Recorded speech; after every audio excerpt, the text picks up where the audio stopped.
नमस्कार दोस्तों, आज की कहानी है सासू माँ की नज़र बहू की थाली पर। एक रोटी और ले ले नेहा बेटा, अमिता जी ने कहा। सास ससुर, पति और बच्चों का खाना लगाकर नेहा भी अपना खाना लगाकर डाइनिंग टेबल पर सबके साथ बैठकर खाने लगी।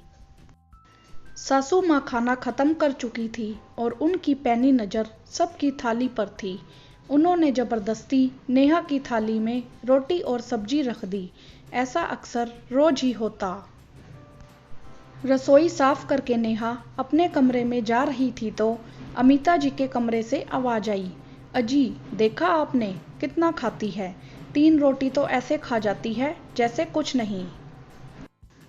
तुमने ही तो उसकी थाली में जबरदस्ती रखी थी रोटी, उससे खाया भी नहीं जा रहा था। प्रकाश जी बोले, अजी यह सब नाटक है, बाद में छुप कर पता नहीं कितना खाती, इससे अच्छा मैंने दे दिया।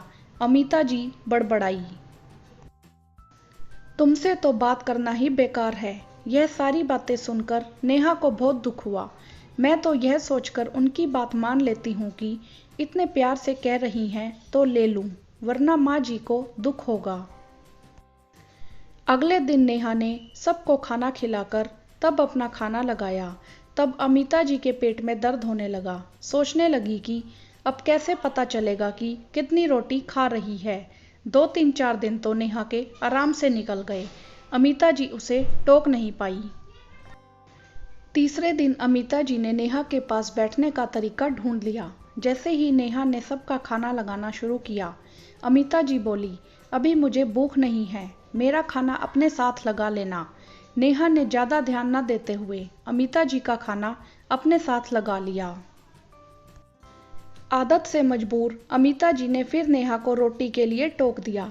अब तो रोज ही अमिता जी का खाना नेहा के साथ होता और वह नेहा को टोकती रहती, यह मत खाओ, वह खाओ। एक दिन सब खाना खा ही रहे थे। अमिता जी आदत से मजबूर बोल पड़ी, नेहा बेटा अभी भूख लग रही होगी और रोटी ले लो।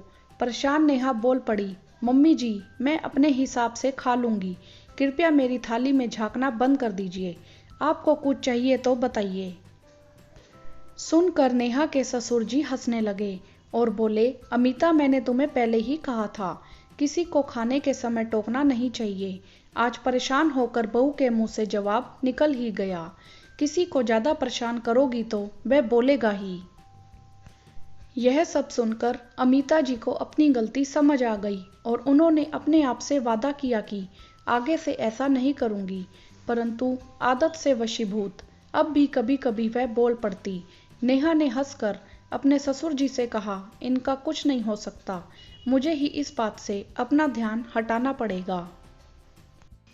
दोस्तों, अधिकांश घरों में ऐसा होता है। सास ससुर खाना खाते समय बहू की थाली में देखते रहते हैं कि वह क्या खा रही है, कितना खा रही है। यह बात बिल्कुल गलत है। आप किसी के खाने पर नज़र रखकर बैठ जाओ। वीडियो को लाइक करें, शेयर करें और चैनल को सब्सक्राइब भी करें। धन्यवाद।